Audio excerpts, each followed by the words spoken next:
Sudhir, you are stepping down after 12 years leading IIT Gandhinagar. So we wanted to use this opportunity to explore the philosophical underpinnings of the values, culture and ethos of the institute that informs our professional and community life.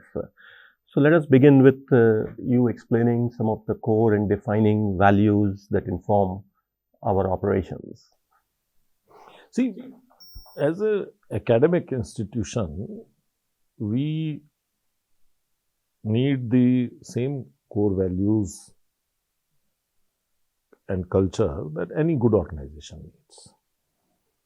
In addition, as an academic institution, there are certain nuances that are unique to academic institutions and not so for the other type of organizations. And as a starting new institute or as a small institute that is going to grow, there may be again some nuances compared to what happens with respect to the bigger institutions. So I would start with the very first, very fundamental thing, which is aspiration. I have quite often said that our academic institutions and our academic leadership quite often could do with higher aspirations, with asking more from themselves, asking more from their institutions.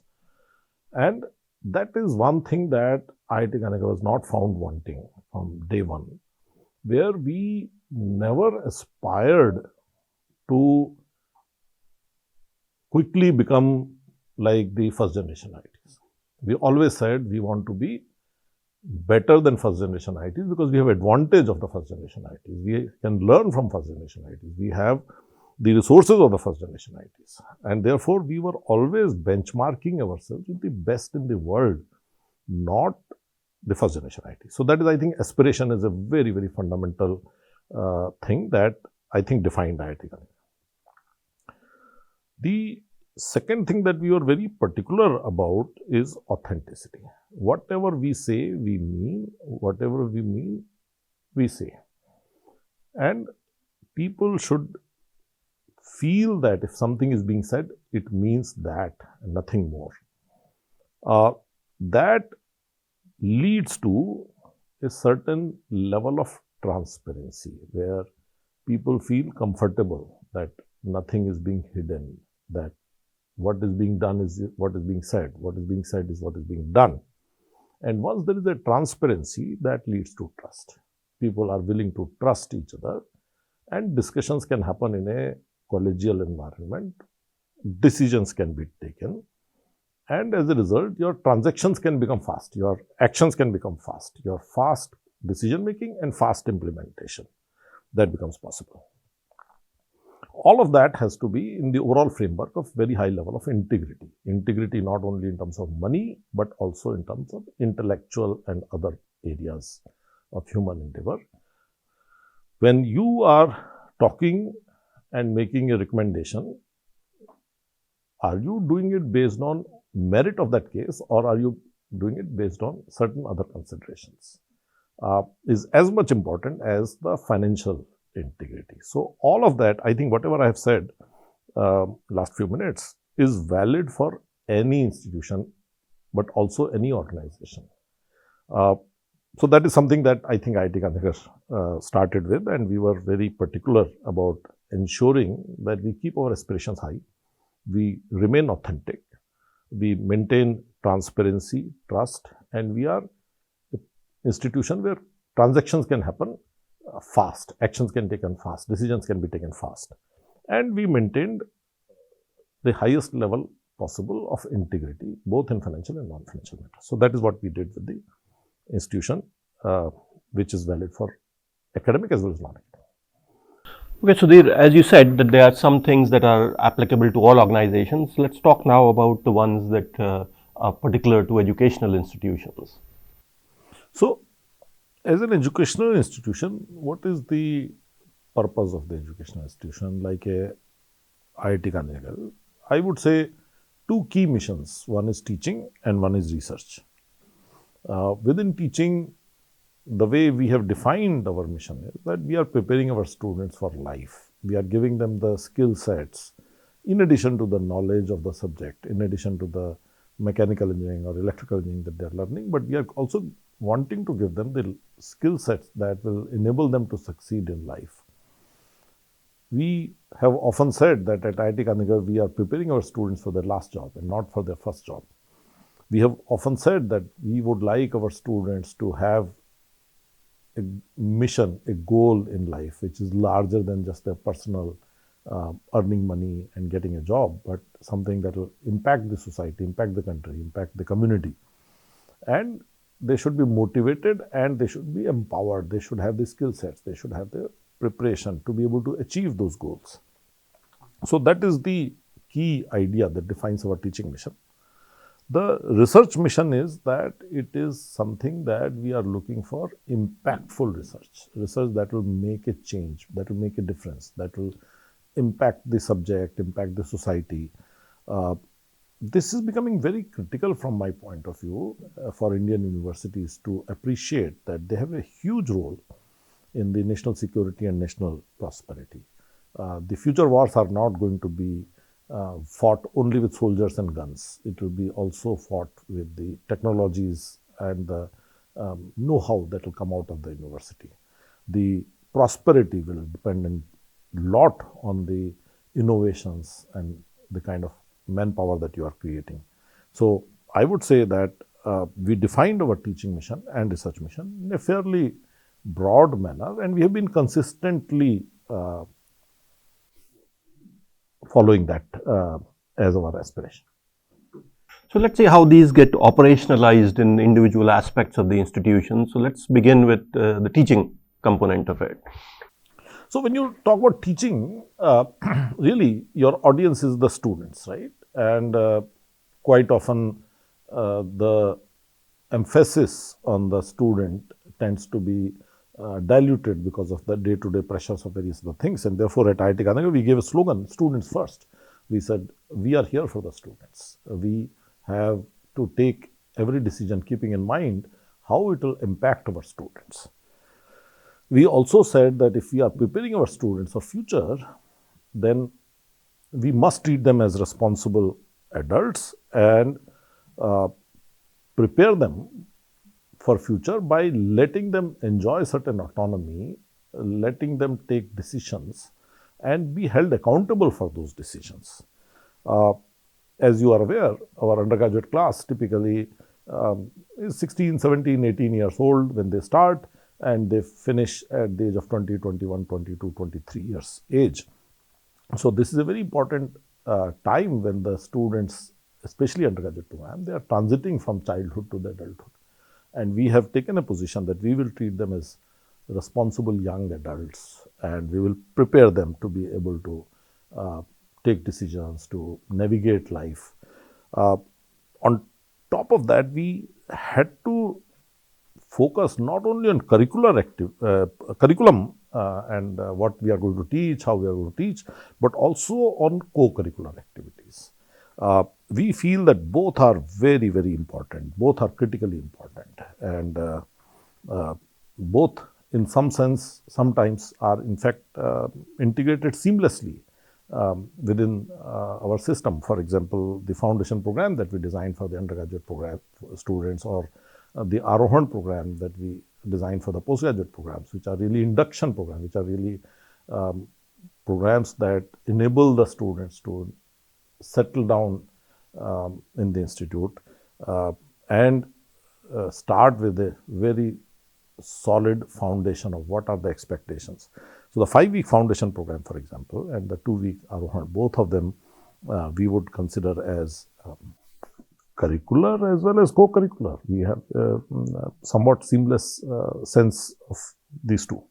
So let's take those separately too, although you say they, in many ways, they are related.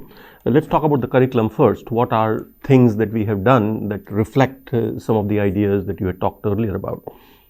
So curriculum in any university, any college, in any degree program always has this tension of what to teach and what not to teach. The time is limited, the number of courses, the number of contents you can teach is limited, and the question is what to teach, how much to teach. And the guiding principle that IIT Gandhinagar has followed is that we need them to have breadth as well as depth.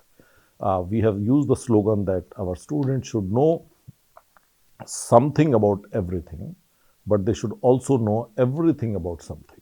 The first statement is about breadth, that they should know a little bit of many, many things. But the second statement is about that they should have very deep knowledge of at least something. So our entire curriculum, whether it is undergraduate program, master's program, PhD program, all of those have been designed keeping this philosophy in mind. And there are elements, though, within that you are giving enormous flexibility to our students, and that is driven partly from the earlier philosophy you were talking about. Can you speak to some of those? So for example, we have a very strong emphasis on giving student the freedom to choose their path, what they want to learn. We feel that it is not important that we check all the boxes that typically are expected in a, let's say, mechanical engineering curriculum. It is okay if a few boxes remain unchecked, as long as the students are doing whatever they're doing with great interest, with passion, with enthusiasm. Therefore, we designed our curriculum in such a way that students can choose what they want to learn. And therefore, for example, all our electives in undergraduate program are entirely at discretion of the students. They can take all of them in their own branch. They can take all of them outside their branch. They can take all of them in sciences. They can take all of them in humanities or in social sciences. So that is the level to which we have provided flexibility and empowered the students to do that. And that leads to an interdisciplinary mindset. Now, here is a student of mechanical engineering, and he says, I want to take all my courses in electrical engineering, or I want to take all my elective courses in computer science or in civil engineering. So there is an entire mindset in the student community that develops that it is okay to be doing a degree in mechanical engineering, but your electives can be in electrical engineering or computer science.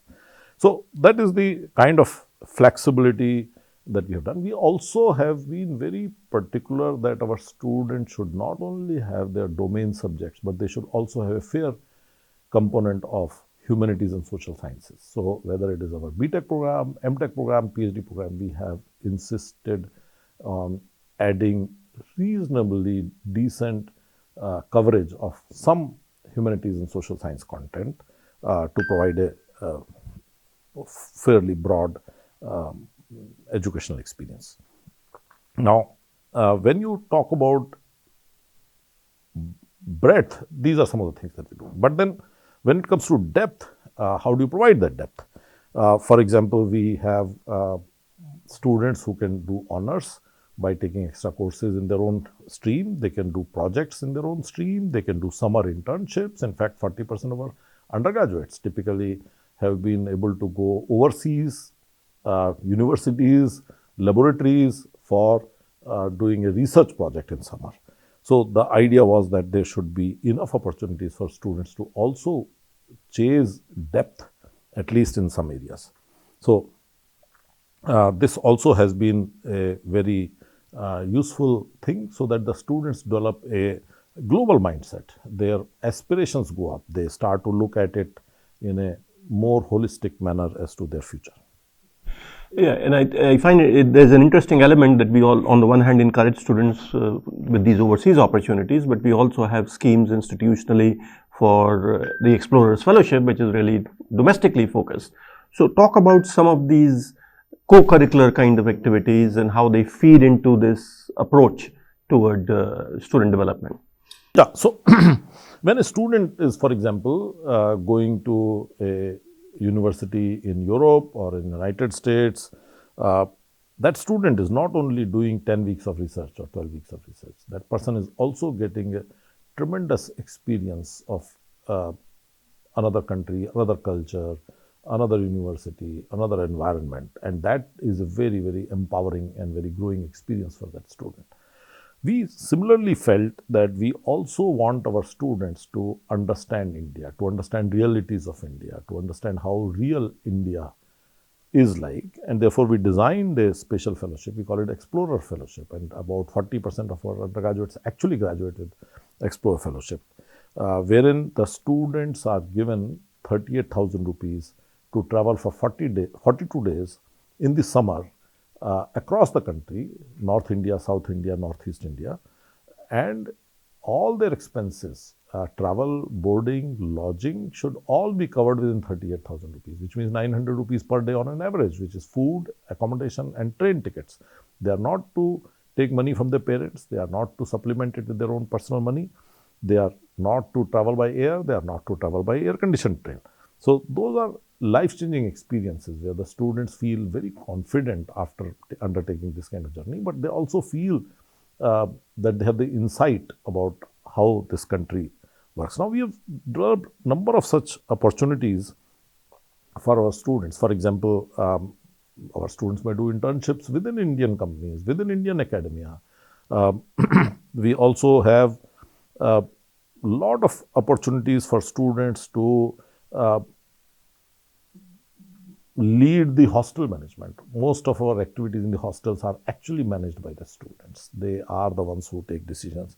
The event organizations, we have number of student events which are entirely driven by the students. Faculty really do not supervise them in the sense of traditional university systems. We also have a very strong emphasis on entrepreneurship. We have created an ecosystem where an undergraduate can learn entrepreneurship and possibly try their hands during their student life at entrepreneurship.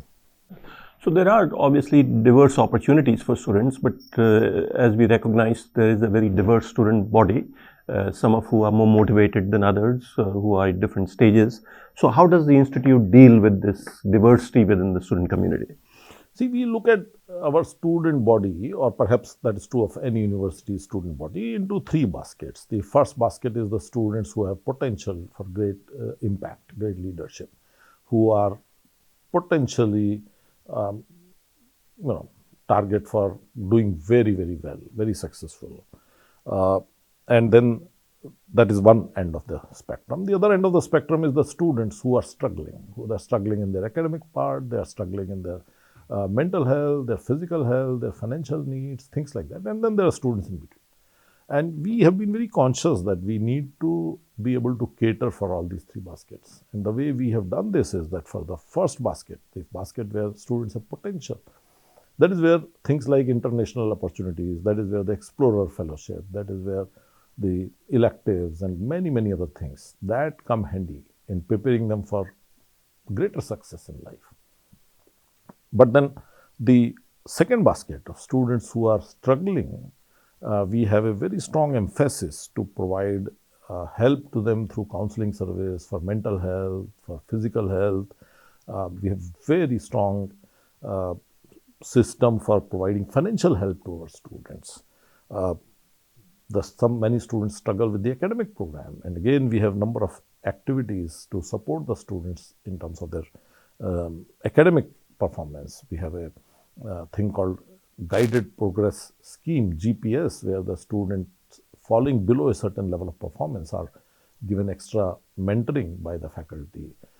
We have a PAL system where first-year students who are struggling get help from the second-year student and things like that. So we have created a fairly strong system at IIT Gandhinagar where weak students or students struggling, I would not call them weak students, but students struggling in some aspects, whether it is a mental health, whether it is relationship issues with their parents, with their friends, whether it is physical health, whether it is financial situation, academic situation, we will provide help to them. And that makes sure that the students are able to graduate with a reasonable comfort and are able to settle down in life with reasonable comfort. So you had mentioned that the university really or institution has two broad pillars. One is the teaching component of it, and the second is the research enterprise.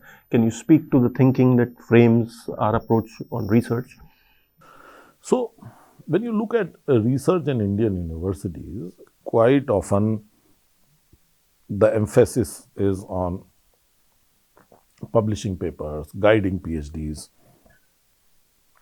We look at research enterprise from two different lenses. One is research that establishes credentials. If a faculty, if a student has published a good paper in a good journal, obviously they're competent and therefore their credentials are established.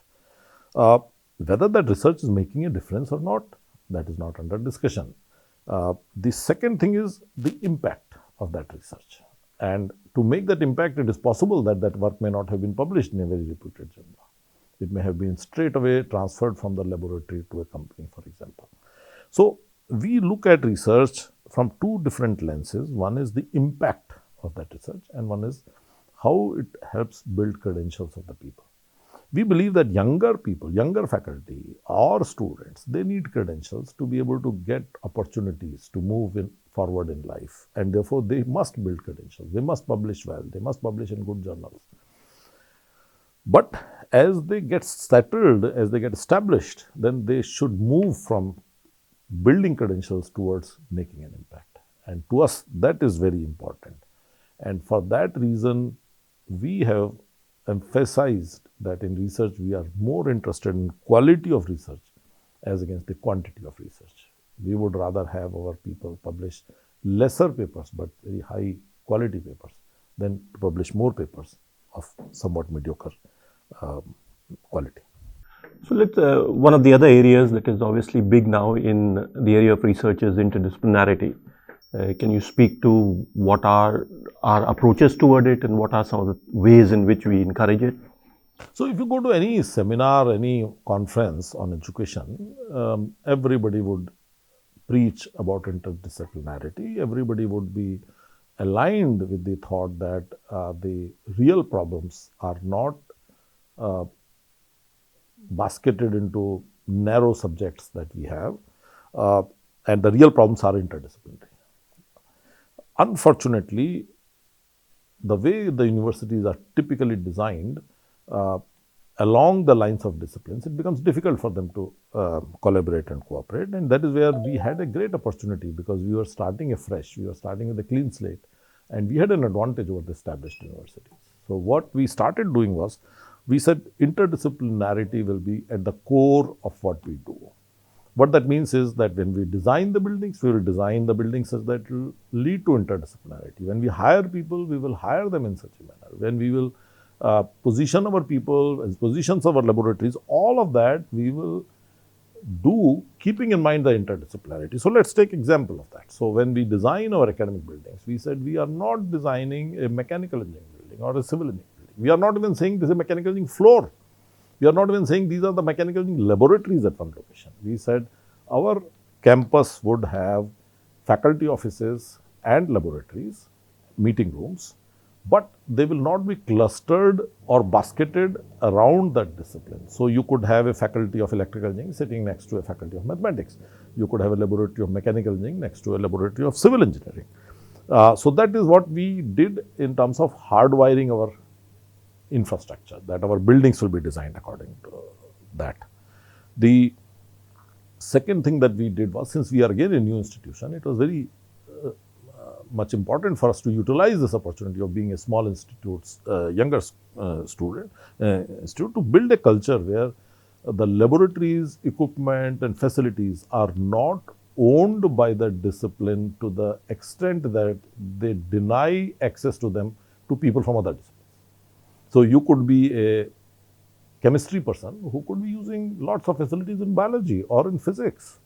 The other thing that we did was, we said our faculty members can ask for multidisciplinary appointments. So you could be hired, let us say, in electrical engineering, and you could say that I have strong interest in mathematics or in physics or whatever subject. And if you show that that interest is genuine, we would put you jointly into disciplines, and the website will show your name against both the disciplines. What it does is, it now enables you to attract students, not only of the parent discipline, but also of the other discipline. We also took a position, again, that was something that we could do because we are a new school, which would have been difficult to do in an older institution. We said our faculty members will be free to teach any course of any discipline, but will be held accountable for the quality of what they teach. So you could be a faculty member in electrical engineering and teach a computer science course, or vice versa. We also took this one step forward, and we said you could be a teacher of faculty of one discipline, and your PhD student or MTech student could be from another discipline for their thesis work. And all of that has paid us very rich dividends. We have today almost 13-14% of our PhD students whose supervisor is in a discipline other than their own discipline. So let's talk a little more about PhD students who both in terms of the research points that you have been making as well as the student approaches that we had talked about earlier. So speak about how we handle or work with PhD students and our approaches towards them. I will start with aspirations of what IIT Gandhinagar aspires from its PhD students. You look at Indian diaspora, you look at Indian intellectual landscape, and people take great pride that today Indians are teaching in the world's best universities around the world. But then you notice, if you go a little closer, you notice that these Indians who are teaching in the world's best universities, providing leadership in subjects, and they have really done undergraduate studies in India. But then the doctoral studies were done outside in universities. Our aspiration of IIT Gandhinagar is that we would be sitting on the high table of top academic institutions only when our PhD students are able to secure faculty positions in top institutions in the world. Now, if that be so, we look at our PhD students' experience at IIT Gandhinagar to be not only outstanding in research, but we want to prepare them for success, for academic leadership, for positions in top institutions. So, we have a fairly strong co-curricular emphasis on and curricular and co-curricular emphasis on our PhD program. To begin with, for example, when the students come, we give them a very rigorous 2-week program to prepare them for the experience that they will have at IIT Gandhinagar. Because remember that these PhD students have already done their degree, at least undergraduate degree, maybe undergraduate and master's degree from elsewhere, and they have come with a certain mindset of how colleges work, how universities work. Since we are a different type of an institution with different expectations, it is very important for us to align our incoming students. So we do that. Our faculty members spend fairly large amount of time to do that.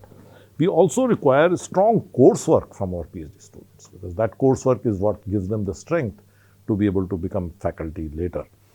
We require them to do projects as part of their coursework outside their own discipline. So you are a student of electrical engineering PhD, but you have to go to faculty other than electrical engineering and do a 4-unit project. We call it a IN project kind of thing. We have humanities requirements for PhD students. We have a compulsory writing course. Unfortunately, the schooling system in India has been fairly focused on STEM courses, science and engineering, science and mathematics courses, and there's not enough emphasis on writing skills. So we said our PhD students must go through a compulsory course on writing. We have more recently created a scientific writing certificate that a student should be able to show that they are proficient in writing scientific articles. We have a very robust program that we developed recently called Future Faculty Program, where we would do workshops for the PhD students to prepare them for a faculty position. In order to give them experience of teaching, we have a graduate teaching fellowship program where a PhD student can independently teach a class or conduct tutorials or even lectures. And finally, perhaps very unusual for any academic institution, our PhD program now has a compulsory physical education, that they must be physically fit and they must credit certain number of hours by being on the playground, by being physically fit. So I would say that our PhD curriculum has been designed very, very thoroughly, very thoughtfully, and our faculty members are spending enormous amount of time on preparing our PhD students, not just in their own subject, not just in guiding their research, not just in publishing papers, but preparing them for success. So as you're looking at the holistic character of the graduate education here, talk about the ecosystem within which research has been structured at IIT Gandhinagar. See, to create ecosystem of research at IIT Gandhinagar, there are several components. One is you recruit faculty who are passionate about research, who are capable of doing research. The second is that you have systems in place, policies in place to ensure that research is able to progress well. High quality research is possible.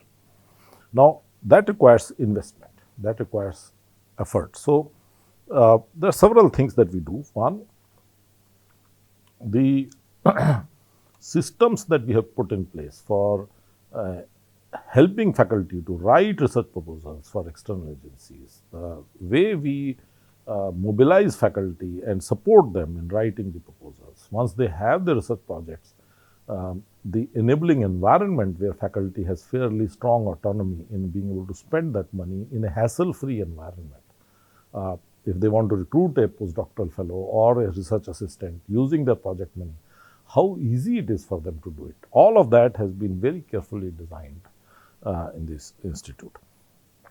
We are also investing fair amount of effort to recruit top students, because ultimately the quality of students makes a difference. And we have created a number of programs like Start Early, PhD program, Early Admit Masters programs, and things like that, which enable us to attract outstanding PhD students. We have also created special fellowships where if a student is not eligible for the regular fellowship because of various reasons, and our faculty find that he or she is an outstanding candidate, can we support them through the internal monies. We have also created a strong postdoctoral culture in the institute. As I speak to you today, the postdoctoral fellow to the faculty ratio is of the order of 75%, which means that for 100 faculty members, there are 75 postdoctoral researchers in the institute. All of that has been very carefully developed by putting resources, putting money on that. We have invested fairly heavily on the equipments, on the laboratories. We give fairly strong financial support to our faculty and students for foreign travel, attending conferences. In fact, 35% of our PhD students spend at least a semester outside India, in a laboratory, in a university outside India.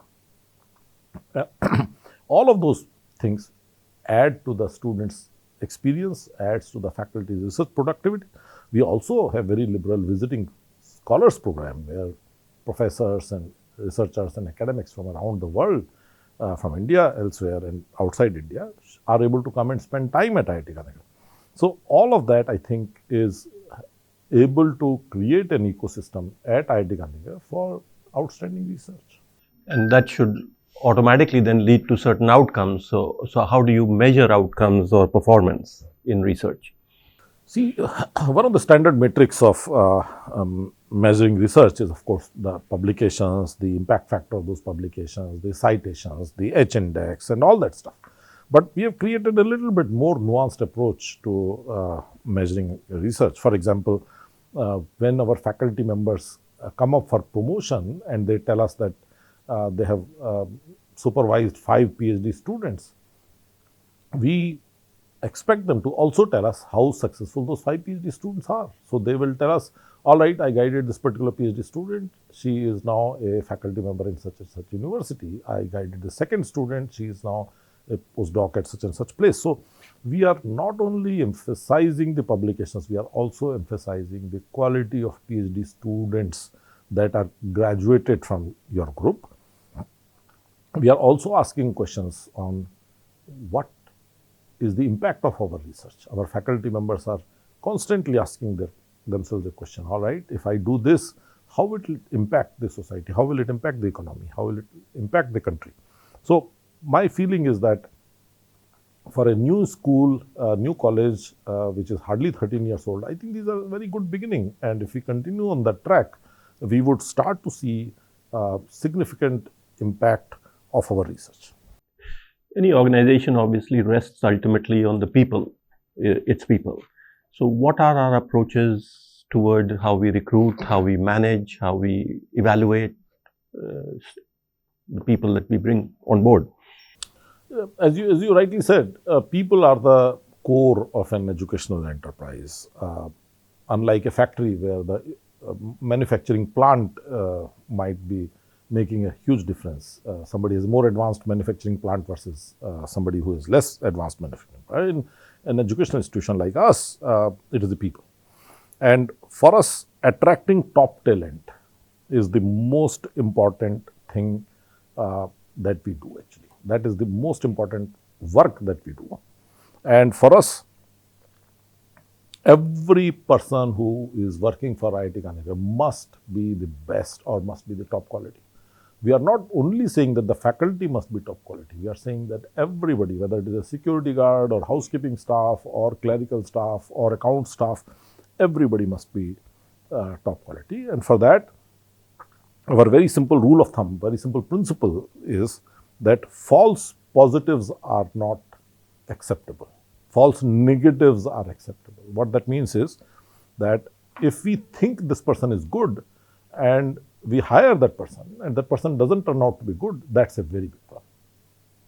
On the other hand, if somebody we denied ourselves to recruit thinking that this person is not so good and later it turns out that the person joined elsewhere and turned out to be hugely successful, that's a false negative.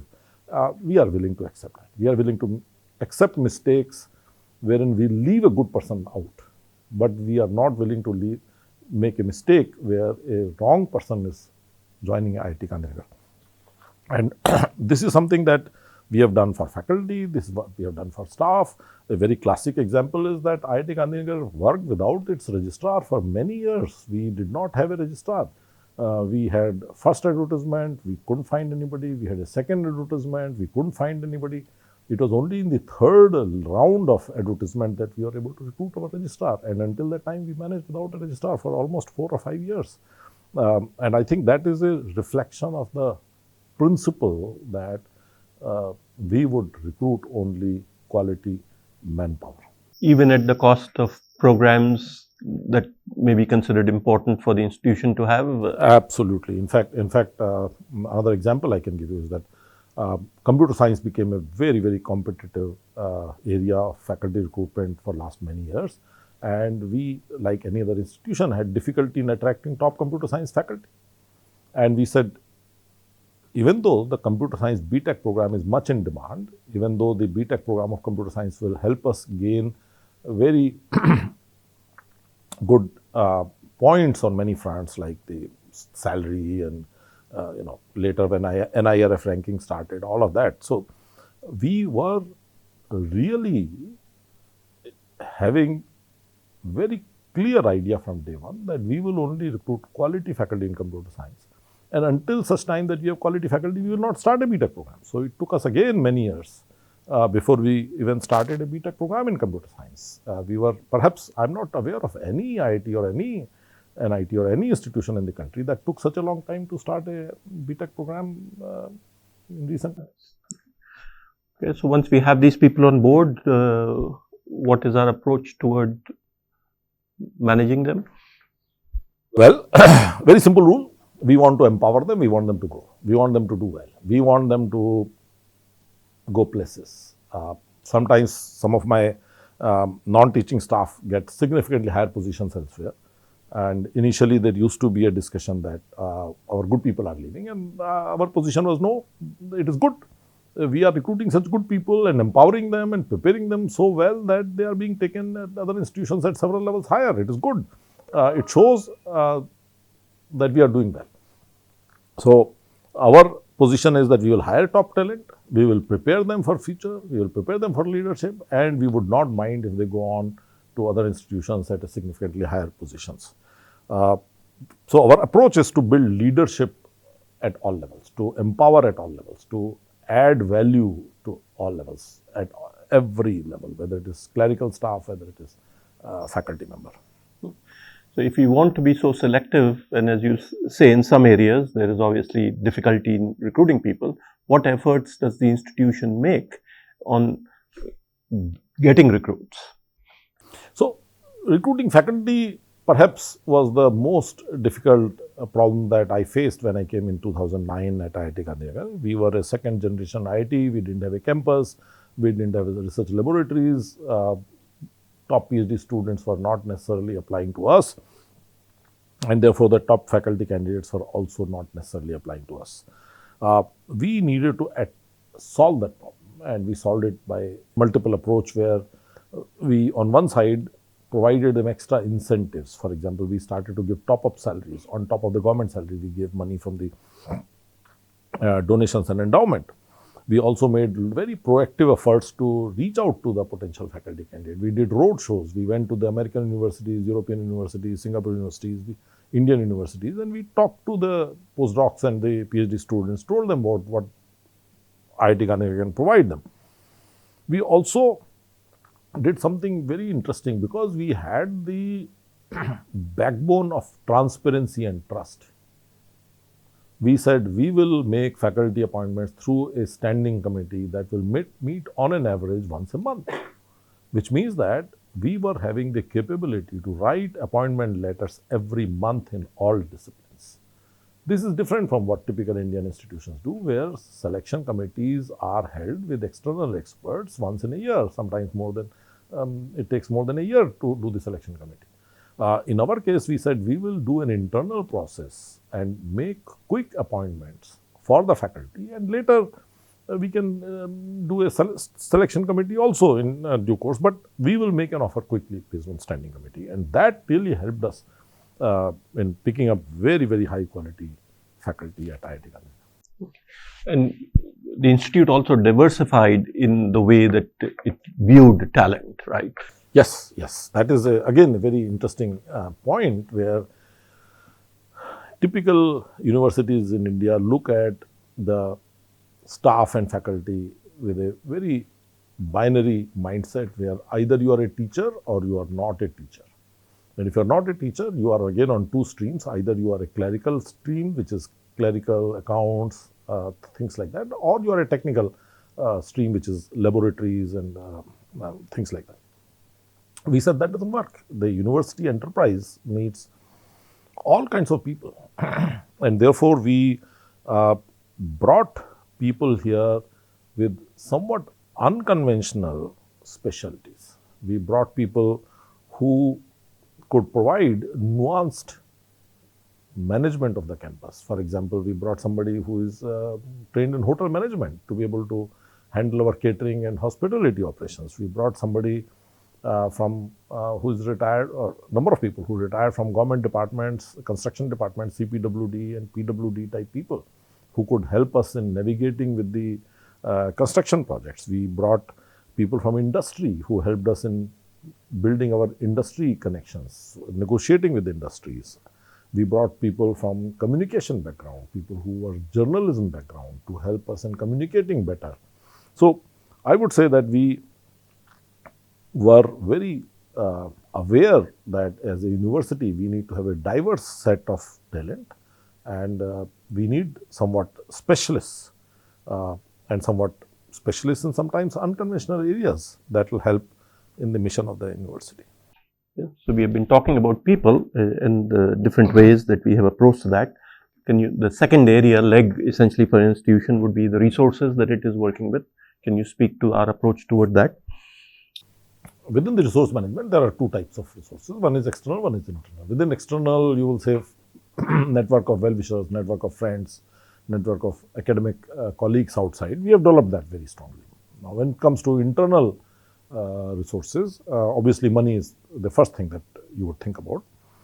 Money for an academic institution is like blood in a human body. You want plenty of money for an educational institution. But money is not the reason academic institutions exist. We are not here for money. Money is here for us. What that means is that money will not govern us. We will govern the money. We will not do something simply because it will bring us money. We will bring things that we think should be done, and hopefully, if we can also raise money in the process, very good. We have had very large opportunities with large projects, large amounts of money available to us, and we declined those because we said we will not be able to do justice with this. We are not finding that the purpose of this money is aligned with how we would like to govern IIT Gandhinagar. So, for us, money is a very, very important thing, and we have a nuanced approach towards money, wherein money is to be leveraged by us for the purposes of the university, and we have need for that money. There is no question about that. But we will not do things for money. Now, how do you manage money? There are three things that come to my mind.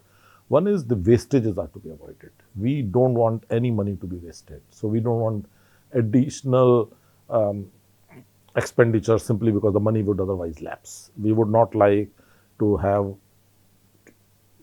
unnecessarily large manpower for security, for housekeeping and things like that. We would be not allowing unnecessary equipment purchase or equipments that are likely to be highly underutilized, or duplicating the equipment simply because two people are not willing to share an equipment.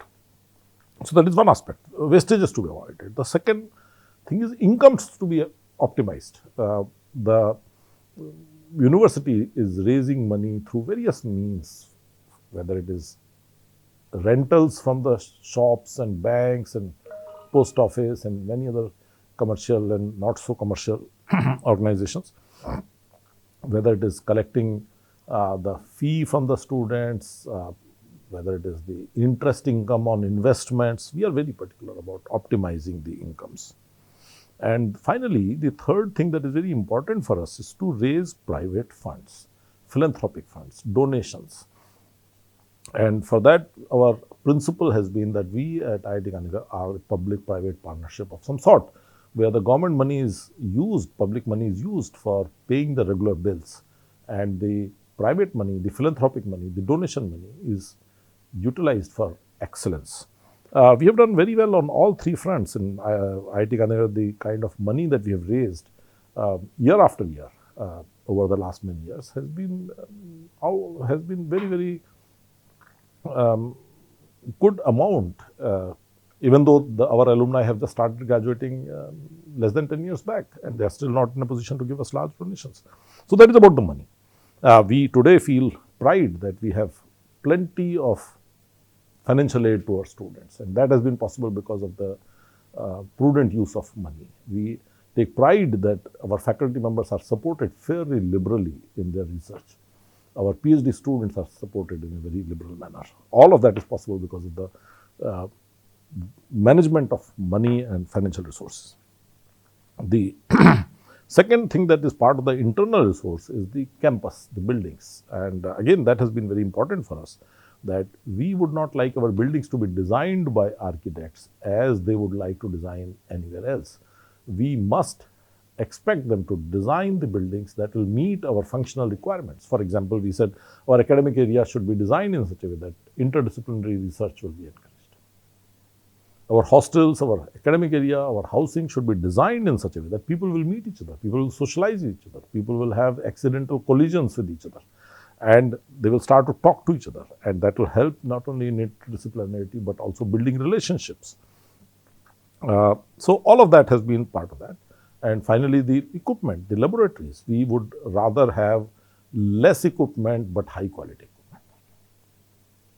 We have not tried, all right, here is an electrical engineering lab, it should have these 10 items. It is okay to have only 7 items, but those 7 items should be functional, they should be high quality, and they should last. So that's how we have actually managed the resources. So I guess we have people, we have resources, and we bring them together through practices, which we can talk about as our culture and governance practices. So speak to those. What have been the drivers there? I think between the three things, the people, the resources, and the culture and governance, I think the culture and governance is perhaps the most important thing, and perhaps that is something that we in India don't pay enough attention in Indian academia. I would start out with culture and governance, where the leadership, whether it is leadership at the institute level, leadership at dean's level, leadership at discipline level, leadership at assistant registrar handling a particular unit level, the leadership is accountable for outcome. Leadership is not meant for only following the processes and procedures. We would not like to be able to say, we would not like to say that, all right, I was expected to do this, I did this, I don't know if the results will come or not. I would not be held accountable for result. No, that is not acceptable to us. We would like results, we would like the outcome. Now, that sometimes has meant that we would go against the conventional wisdom and against the conventional practices of how the institutions are run. But to us, the leadership at any level must be held accountable for the outcome. Can you give us an example of defying convention in things that we have done? I can give a very simple example that when you look at how the new institutions typically develop, they follow the old institutions and they start with the appointment of heads of the departments. So here you would have 3 or 4 faculty members in a particular department of chemistry or math or civil engineering, and one of them will be appointed as head of the department. And we don't think that such a person would be held accountable, would be able to be responsible for the outcome. If out of 3 young assistant professors or 3 new faculty members, one of them is made head of the department, we don't see how that is providing the leadership. So we went with the unconventional method where we said we will not appoint heads of the departments for every discipline like chemistry or physics or mechanical engineering or electrical engineering. Rather, we said we will appoint a head of the department for all the engineering disciplines, and this person will be ensuring that all the engineering faculty are doing well, all the engineering programs are doing well. Then on participatory governance, which is what educational institutions are designed for, how have we structured that and how is it playing out? The shared governance, the participatory decision making, all of that flows from the first item that I said to you about, where the leadership is accountable for outcomes. So what does it mean? It means that we would have lot of discussions with concerned stakeholders and we would hopefully create a consensus. But if consensus is not developed, we will still have to take decision. And it may take not 1 meeting, it may take 3 meetings or 4 meetings, but we will take a decision. And once that decision is taken, we expect everybody who participated in that discussion to wholeheartedly support that decision. If 5 of us sat together and 2 of us felt that we should be going south, but the decision was that we should be going north, we will have as many meetings as is necessary to convince these people to go north. But maybe we will not be able to convince them. Maybe they will still believe that they should go south. We would expect that once a decision is taken that we will go north, we would expect these 2 colleagues who are firm believers that we should go to south, they will now support and participate in the process of taking the institute to north. Because if they don't do so, we will be neutralizing the effort of the people who are taking the institute to the north. So to us, shared governance does not mean people running in all directions. It does not mean people pulling the institute in different directions. It means that they will have a lot of discussions. There will be enough autonomy, enough delegation, enough freedom to take decisions.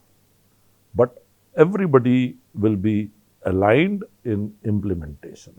And there will be a fairly widespread discussions. So, for example, when we used to design our campus, we would have students sitting there, we would have faculty members sitting there, we would have staff members sitting there with the architects, and we would have whole day meetings. We did something like 40 or 50 meetings with the architects, running from morning 9 o'clock, 9:30 to 5 o'clock, 6:30 in the evening. Full day meetings. Every Tuesday was blocked for campus design meeting, where in a workshop mode, the students, faculty, staff, they may sit together with the architects and we will share their own views, share their own input, and together we would say, this is what we want, this is acceptable, this is not acceptable. So to us, this is something that is a very, very important development that has happened at IIT Gandhinagar to build that culture of discussions and decision making. An educational institution obviously has several constituencies. We have staff, we have students, we have faculty. What has the institute done in terms of engaging and creating seamlessness, I suppose, in the experience of people across these groups? See, the institutions like us would not grow well if the relationships between people are not healthy and are not contributing to the growth of the individual and growth of the institution. So for us, relationship management has been an extremely important agenda. Now, this relationship management means collegiality between different types of students, different groups of students, undergraduates versus postgraduate students, science versus engineering students, humanities versus science students, female students versus male students, senior students versus junior students. To us, all of those relationships are extremely important. To us, the faculty to student relationships are very important. To us, the faculty to staff relationships are very important. To us, the student to staff relationships are. So when you start to then build these relationships and you start to communicate that we look for collegiality, we want people to be respectful of each other. They may have difference of opinion, but they cannot pull each other down. They cannot humiliate or insult other people. That enables us now to create a seamless environment of community where the distinction between who is a teacher and who is a non-teaching staff, that starts to get blurred. Where who is a student and who is a teacher, that difference starts to get blurred. And I believe that seamlessness we have taken to such an fine level where today you would have difficulty trying to figure out who is a staff and who is a teacher. You may have difficulty in figuring out who is a permanent staff and who is a temporary staff or a contract staff or an outsourced staff. That is something that has paid us very rich dividend, and I would think has been a very, very important element to our success. Give us some examples on the student side. You were mentioning, for instance, between graduate and undergraduate students or in hostel life. What are examples of this seamlessness? Well, you go to any university in India, especially undergraduate colleges, you will see girls' hostel to be totally isolated from the boys' hostel. Postgraduate hostels to be totally different from the undergraduate hostels. Many universities now have international hostels for international students. In IIT Gandhinagar, there are no such separations. We have different hostel blocks. And we might say, this hostel block is for the girls and this hostel block is for the boys. If there is a situation that requires us, we might even say that these two floors of the same block are for girls and these two floors for the boys. So we have, for example, the same mess, the food, they all eat food in the same place, whether they are boys, they are girls, they are undergraduates, they are postgraduates, they are seniors, they are juniors. The student governance, we would not worry whether you are an undergraduate or a postgraduate. So I would say that the seamlessness in the student body that we have tried to inculcate has worked extremely well. The relationship between our undergraduates and postgraduates is exemplary. Typically in institutions, there is always a tension between undergraduates and postgraduates, and we don't see that tension in IIT Gandhinagar. So we're talking about the internal community right now. Let's talk also about how we have engaged external stakeholders. This is a very interesting question, Achal. If you look at a university, if you look at a college, what does it have? It has a campus, it has buildings, it has laboratories, classrooms, equipment. It has people, it has teachers, staff, students. It has money, and it is doing some work, teaching, research. That is the ecosystem. That is what a university consists of. Quite often, all of our effort is focused on managing this enterprise. That means we are inward looking. We are looking at how to manage our classes better, how to manage our students better, how to manage our curriculum better, how to declare our results in time, how to conduct our exams well. But frankly, if you think about it, all the nutrition for this internal system is coming from outside. When you recruit a PhD student, that PhD student is coming from another university. When you recruit a faculty, that faculty member is coming from outside. When you want to bring new money for research, that is coming from outside. When you look at philanthropic money, that is coming from outside. When you look at new ideas, when you look at interesting problems to solve, when you're looking for societal impact, all of that is residing outside the university. And therefore, at IIT Gandhinagar, we have been very clear that because we have built a good culture, we have built good relationships, we have built good seamlessness, our effort, leadership effort, the director's effort, the dean's effort in managing the internal system is minimized. And the time that frees them up is now utilized for external engagement.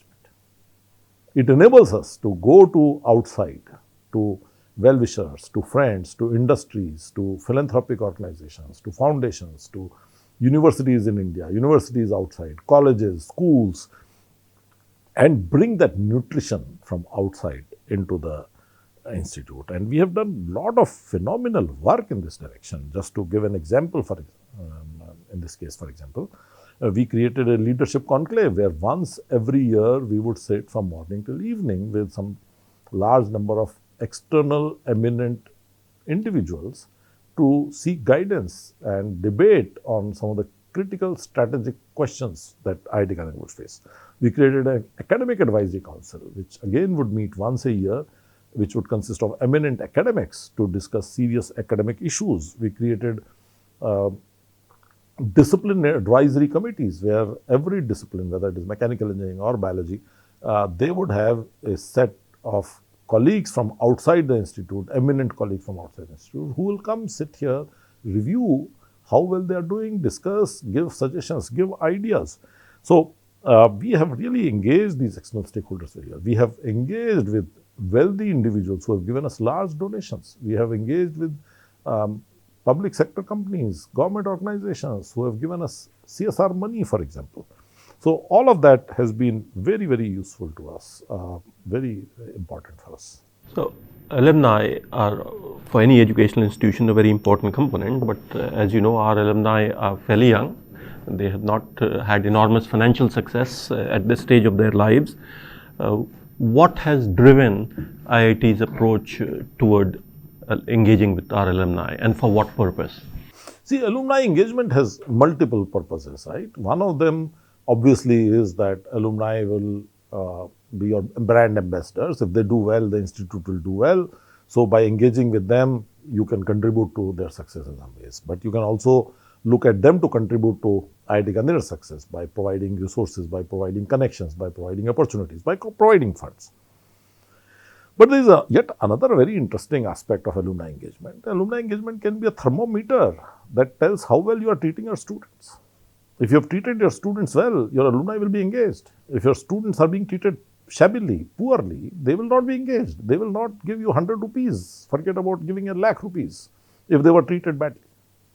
So, to us, alumni engagement is extremely important for both counts. The alumni being a thermometer, being a measurement of a sensor of how well we are doing, and also in terms of they providing us mentoring of our students, they providing us opportunities to our students, they providing us useful connections with the industry, they providing us donations and establishing scholarships and things like that. And we have done a phenomenal job with that. In fact, in the financial year 2020 and 21, we had 55% of our alumni making a donation to IIT Gandhinagar, exceptional ratio. I am not aware of any university anywhere in the world which would have entire alumni body, living alumni body, undergraduate, postgraduate, both included, 55% of them making a financial contribution. I think this is extraordinary, and that is a reflection of our alumni's engagement with the institute, alumni's affection with the institute, and also reflection of alumni's positive experience that they have had when they were students here. Let's talk about some of the other governing practices relating to empathy and sensitivity, for instance, which is also one of the drivers at the institution. Can you speak to that? And what are some other areas around that that would be non-traditional in some ways? See, the way I would look at empathy is as individuals, we have our own difficulties, we have our own problems. We all go through difficult stages of our life. Are we looking at our people as individuals, precious individuals who come with their own difficulties, who come with their own problems? Or are we just looking at them mechanically, that here is a clerk who is supposed to do this, has he done it or not, what is happening into his life is not of our concern. I think we are a very empathetic institution where we would worry about our people, about their welfare, about their well-being. We would go out of the way to make it easier for people to do well. If they are having certain difficulty, we would be able to try to help them. We would be sensitive to their needs. There may be a mother who has to send the child to school at a certain time and may need adjustment of the arrival time or the reporting time at IIT Gandhinagar. We will be very happy to do that. In fact, at IIT Gandhinagar, there is no fixed time at which the staff must report, and the clerical staff or the account staff. And that was done primarily thinking of the sensitivity that we have fairly good number of young faculty, young staff, both male and female, who may have their own difficulties in maintaining a fixed schedule of coming to office at 9 o'clock. Maybe the child needs to go to school at a certain time and they would be more comfortable coming at 9:30, while somebody else may be more comfortable coming at 10 or 9. So all of that is there. But what is very important is that we don't lose sight of the larger mission. We would not give promotion to somebody because she says or he says, oh, I went through some family difficulty, therefore my performance was poor. And therefore, no, that we will not do that. We will not give a promotion to somebody saying that I have a health problem and therefore I could not publish papers or I could not do research. So within the framework that we are not showing special concessions to individuals for their difficulties in their career progression, in their confirmation, in their status as an employee, we would go all out to support our people. You had mentioned earlier when we were talking about students, about the confidence that you have in them, but that's a broader philosophy institutionally about trusting youth and empowering youth. Can you speak to that? Yeah, I think if there is something that defines IIT Gandhinagar very, very differently from other academic institutions, it is our trust in youth. We have extraordinary trust in young people. Many of my colleagues have heard me say from time to time that older generation always underestimates the younger generation. But it is a fact that younger generation, by principles of biological evolution, are smarter than the older generation. And we at IIT Gandhinagar have followed that principle where we would trust young colleagues. We have had people in 20s of the faculty who have chaired our faculty search committee. We have had young assistant professor who is dean of construction, campus construction. We have had young faculty on their first job within a couple of years holding associate deanship or deanship. So whether it is students, whether it is staff, whether it is faculty, we would give responsibility to young people and not hold their lack of experience against them.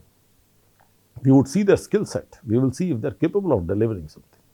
We would not give seniority as the rationale or the reason for giving a responsibility to somebody. We will rather give responsibility based on capability, and that is something that we have done very consistently, and it has paid us very rich dividends in terms of how well the institute is managed, because now we are choosing people based on their capability. I can give an example that one of our dean was an assistant professor, and the associate dean working with him was an associate professor.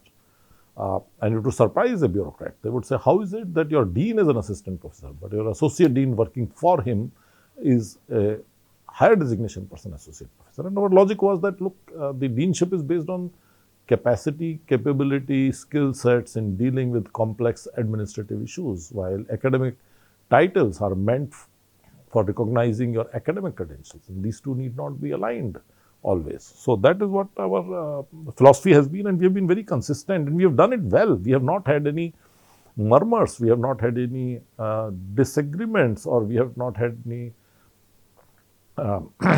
disillusionment by our people saying, hey, you are not considering me because I am senior. and you are giving this responsible junior people. I think our people have accepted that very well. Trust but verify. So, how are you managing or assessing performance? So, the thing is, you treat people in a certain way, they become like that. So, often I have said that people become how they are treated. If I treat somebody trustworthy, they are likely to become trustworthy. If I don't trust them and I'm always looking over their shoulders, they will not become trustworthy. So, our approach has been that to begin with, we will trust you unless you prove yourselves unworthy of that trust, unless you prove that you cannot be trusted. Now, when we trust somebody, it does not mean that we don't have the privilege or the right to verify whether you are trustworthy or not, whether your actions are aligned with values and ethos of the university. So, that is how we have looked at the issues of trust. We have fairly strong autonomy at all levels, whether it is students, whether it is staff, whether it is faculty, based on that trust. And I would say that our people have responded extremely well and have not let us down. In fact, we have hardly any problems because of people abusing that trust. So, you had mentioned earlier in the context of recruitment, looking at long-term versus short-term pressures that may be on there. What are other ways institutionally that one has kept the focus of paying a price in the short term for long-term benefits? See, we have to remember that IIT Gandhinagar is going to be in existence 100 years down the line, 300 years down the line. So, when you are today laying the foundation of IIT Gandhinagar, you have enormous responsibility of building the ethos, culture and the foundation for hundreds of years. And therefore, that sense of responsibility drives you to say, I will rather go for the long-term benefit. If short-term benefit is going to compromise long-term benefit, I will not take it. And we have done that in so many ways. We, for example, did not recruit mid-career faculty. It was very hard to find mid-career faculty. Why would somebody who is doing extremely well in another institution want to come to IIT Gandhinagar? It was very, very hard. But then conventional wisdom said that you need mid-career faculty to become deans, to become the administrators. And we said, well, in the short term it is good, but in the long term, these people will become liability because they are unhappy elsewhere. They are coming here. They are bringing their unhappiness with us. So we said we would rather work without mid-career faculty. We would work with senior citizens or we would work with younger faculty. We have similarly taken time to design the campus. We have taken time to acquire the land. We have taken time to procure the laboratory equipment. We have not compromised our long-term interests under the pressure of exigencies. Sometimes there was pressure from our own colleagues that you are not recruiting faculty fast enough. It meant that our faculty members had to teach a little more. It meant that we were understaffed. But we would not recruit faculty under pressure. Even non-faculty, many times our selection committees for clerical positions, for officers' positions, they go blank because we would rather not have somebody who is not going to add to us in the long term, even though that may solve our short-term problem. So, another value that is prized institutionally is inclusivity. Can you speak to what that means and how it's reflected?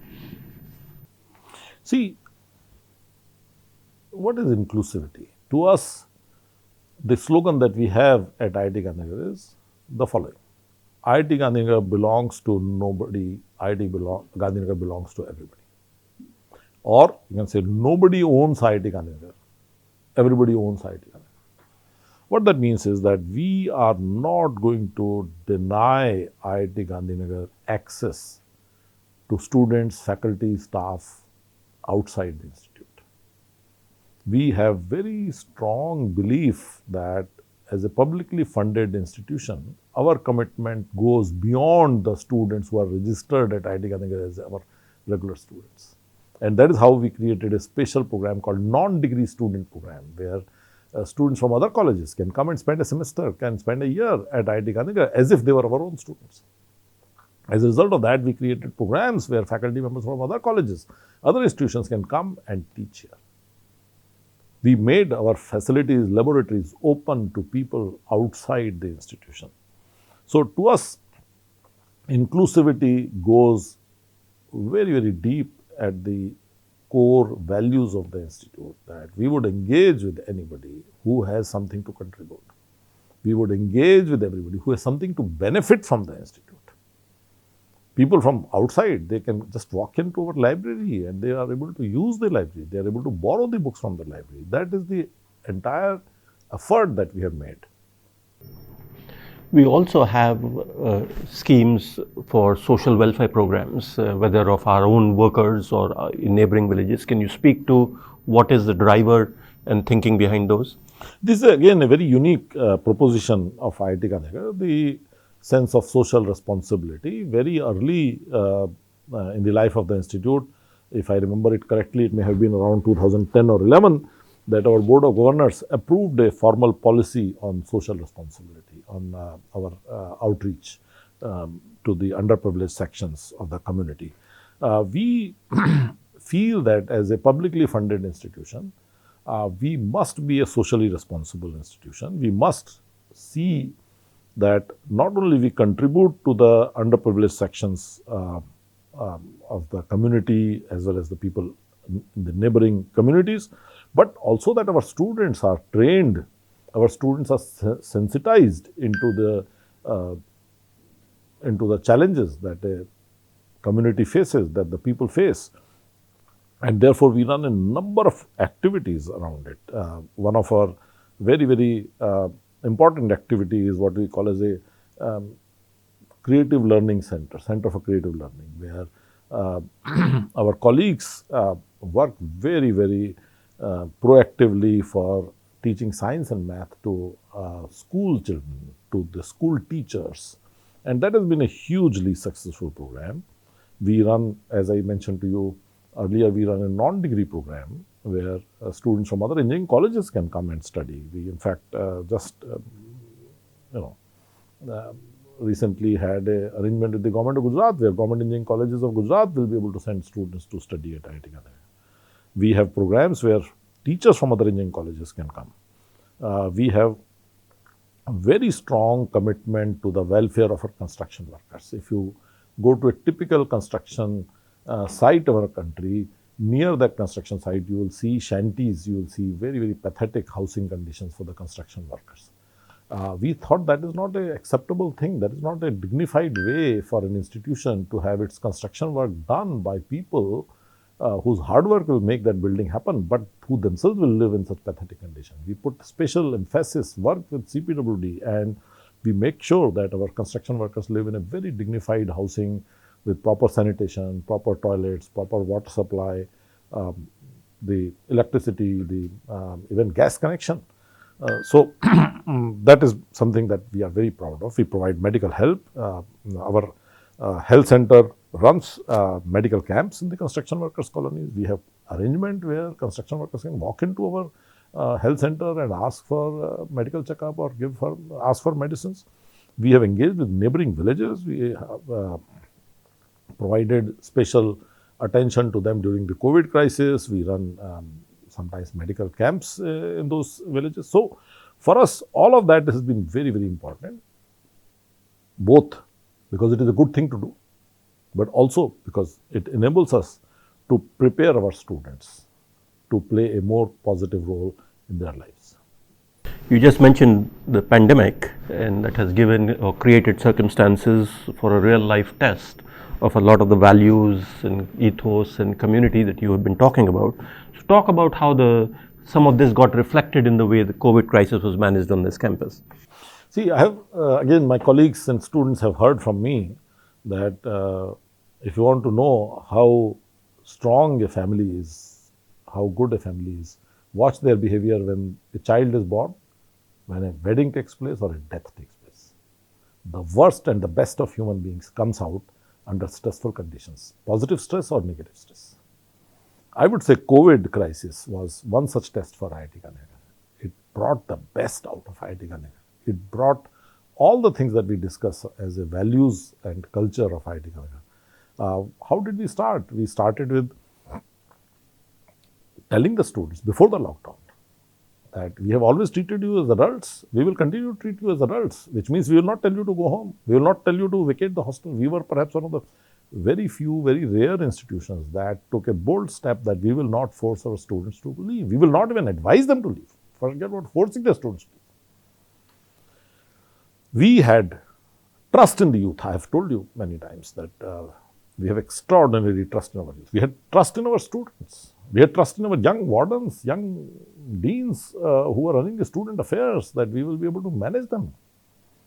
We had a lot of community spirit where the students ran 24/7 control room, not only for themselves, but for the entire community. A construction worker could call at control room and say, I'm having this difficulty.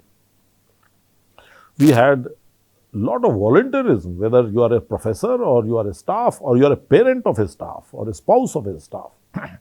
You volunteer your time, you volunteer your effort to ensure that everybody is safe, everybody is comfortable, that their needs are being met. When the second wave came, we had a huge number of infections in the campus, as in many other campuses. We ran a huge isolation facility for mild and moderate cases of COVID infections. We treated almost 240 patients in-house in the campus, out of which at least half of them, about 120 plus, were students. And we received tremendous appreciation from the parents, from the students, saying that how well we handled them. All of that was possible because of the values and culture that we have built. We have no full-time, or we had at the time, no full-time doctor in the institute. At that time, we had only 2 nursing staff when we started to handle the second wave. By the time we finished the second wave, we had 3 nursing staff and we had 1 full-time doctor and other contract doctors. We still managed it. Our staff members working in classrooms, they went and volunteered. They worked there because the classrooms were not being used, and so on and so forth. So, I would say that COVID crisis management in the campus is a very fine example of a community coming together, showing its best side, and is a strong endorsement of what we have developed at IIT Gandhinagar. Okay. We are still 13 years young, so there's probably some unfinished business for us as an institution. Can you speak to those? You see, as an academic institution, you always will have unfinished agenda. I feel very uncomfortable if I'm in an academic institution whose leadership makes a presentation which has only positive things to say and which doesn't have unfinished items, which doesn't say we need help here, we need resources there, we need to do this, we are trying to do this. So I would hope and wish that as I speak to you, Achal, after 13 years, I hope my successors who will talk to another Achal after 30 years or after 60 years or after 130 years, they will always have unfinished agenda. They should have unfinished agenda because there is no upper limit to the quality. There is no upper limit to the heights at which academic institutions can reach. So it is in that context that I say that we have a huge unfinished agenda. We have to be the Takshila and the Nalanda of 21st century for India, where people from around the world will aspire to come and learn and teach and work. We would like to be the future top running institution in the world. We would like to be the best in the world. And for that, we have a lot of work to do. My hope and wish and desire is that the IIT Gandhinagar community does not become complacent by its success and remains hungry for future, remains hungry for doing better. Now, if I have to still put my finger on a few things that I think are more urgently unfinished, more urgently requiring attention of my immediate successors, I would say it is very easy to take things down. It's very difficult to take things up. To move things up is a lot of pain, a lot of hard work. If you have a boulder and you want to take this boulder up the mountain, it's a lot of hard work. But if you want to make the boulder go down, it's very easy. You can just slip the boulder a little bit and it will just come down tumbling. I would say the biggest urgent and important item is to preserve the core values of the institute, whatever the institute stands for. We have departed from our peer institutions so much that there will be always temptation to emulate other institutions and compromise on our core values. That will be a very, very unfortunate situation if we were to lose the focus on quality, the quality of experience of people, quality of our enterprise in every aspect. So that would be one. The second, as I alluded already, is that we have to work moving targets. We will never be satisfied. Cannot be satisfied. If we have set a certain target, we achieved it. Our target has to go up. We have to do even better. We also have to have a stronger framework for feedback collection, data analysis, because to me, data speaks. Somebody says we are doing well. I'm very happy, good. Give me the data. Why do you say that you are doing well? Somebody says my department is top. Very happy, congratulations. Show me the data that your department is top. I think we have done some work, but I think we need to do a lot more work on data collection, data management, data evaluation, and let the data speak where we are, how well we are doing. Having invested so much emotion, so much time, so much effort of young faculty, young staff, senior citizens, I mean, the effort that people have put in at IIT Gandhinagar is extraordinary. The young people in the late 20s, 30s, they have really, really worked very, very hard with a very positive frame of mind. We must now start to see some results of that. We must start to see singular successes. We must see something very tangible to come out, because all this by itself is not a reward in itself. If we have created a collegial environment, if we have created a good mechanism for interdisciplinary research, then now that interdisciplinary research should show me something worthwhile that became possible because we created that environment. I'm hoping to see in my lifetime IIT Gandhinagar showing lots of those singular successes, because we have laid a very strong foundation. I would like to see our faculty members getting top awards not only in India but worldwide, top fellowships not only in India but worldwide. I would like our students to be showing extraordinary success, whether it is in public service, whether it is in academia, whether it is in entrepreneurship, in any area. I would like to see our faculty members being recognized with top awards, top fellowships, not just nationally but internationally. I would like our students to show singular successes in entrepreneurship, in academia, in public service, in industry. I would like IIT Gandhinagar to be able to say, here is a product that we developed that 1 billion people or 3 billion people in the world are using. IIT Gandhinagar should be able to say, this is the technology that we developed that has changed the game in such and such field. I think today IIT Gandhinagar is a very, very important juncture where we have laid a very strong foundation. We have collected extraordinary set of people. We have the seed for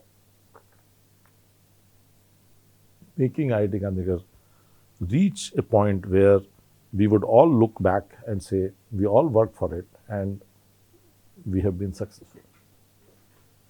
Finally, Sudhir, can you share your vision for IIT Gandhinagar? My vision for IIT Gandhinagar is that its transformative academic experience and governance practices will help reshape the higher education landscape of India.